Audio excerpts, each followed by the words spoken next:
warahmatullahi wabarakatuh. Perkenalkan, nama saya Siti Holipah, Prodi Komunikasi Penyiaran Islam STAI Dr. KHIZ Mutakin Purwakarta.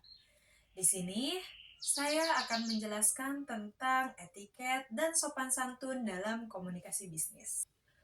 Etiket dalam komunikasi bisnis. Etiket adalah tata cara adat, sopan santun, dan juga sebagainya dalam masyarakat beradab dalam memelihara hubungan baik antara sesama manusia. Tujuan etiket dan sopan santun dalam komunikasi bisnis adalah untuk membina hubungan baik antara pengirim pesan dan penerima pesan. Membuat masing-masing pihak merasa dihargai, dihormati, dan tidak merasa dipermalukan. Selanjutnya yaitu komunikasi tertulis. Komunikasi tertulis dalam bisnis atau surat bisnis yang dikirim mencerminkan profesionalisme pengirimnya dan menunjukkan bagaimana pihak pengirim pesan menghargai pihak penerima pesan. Yang harus diperhatikan apa aja sih? Yaitu komunikasi tertulis di lingkungan bisnis. Yang pertama, ketepatan penulisan nama. Jangan sampai salah dalam menulis nama. Yang kedua, pemilihan kata sapaan sesuai jenis kelamin penerima. Bapak, ibu, saudara, dan juga saudari. Dan yang ketiga, itu harus diperhatikan gelar akademisnya.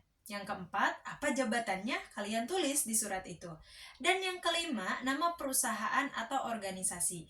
Dan alamat penerima pesan. Jangan sampai tidak cantumkan alamat penerima pesan.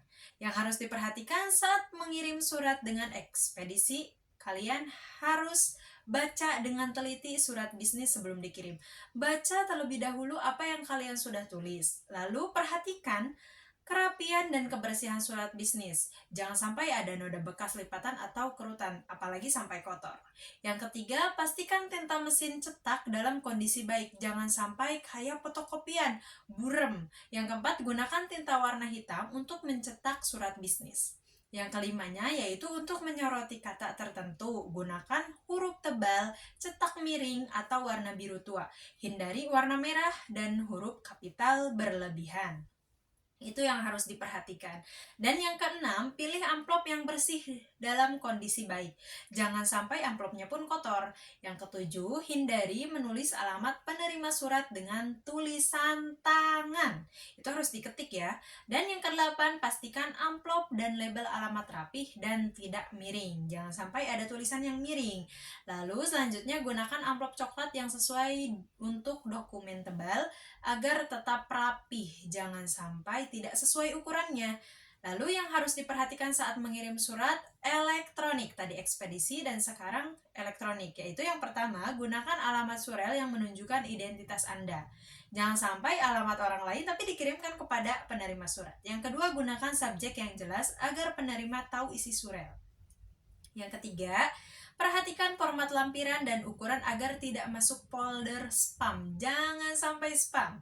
Yang keempat, pastikan tidak ada kesalahan ketik dan hindari penggunaan emoticon. Jangan sampai ada surat itu menggunakan emoticon. Yang kelima, gunakan dokumen lampiran terpisah jika pesan terlalu panjang atau penting. Lalu yang keenam, selalu pastikan lampiran sudah berhasil diunggah sebelum mengirim surel. Jangan sampai tidak diunggah tapi sudah ngerasa mengirim.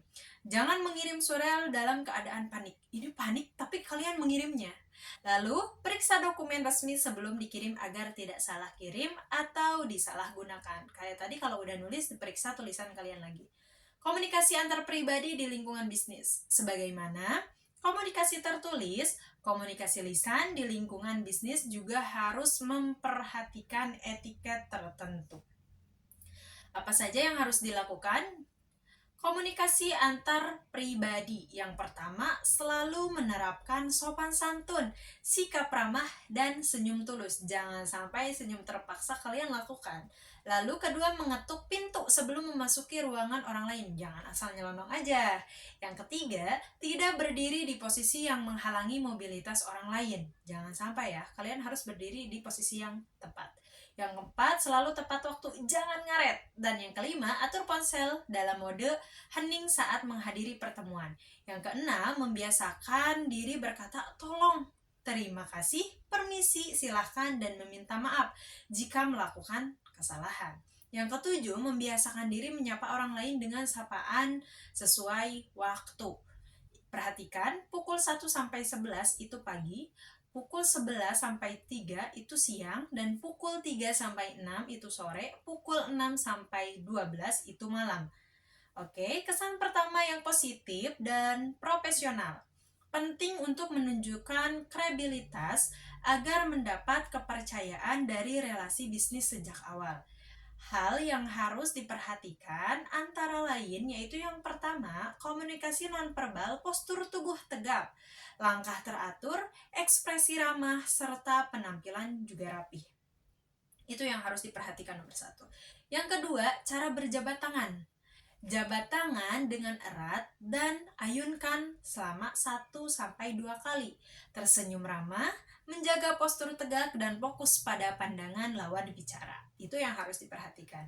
Jika tidak ingin bersentuhan, cukup katupkan tangan di depan dada sambil mengangguk.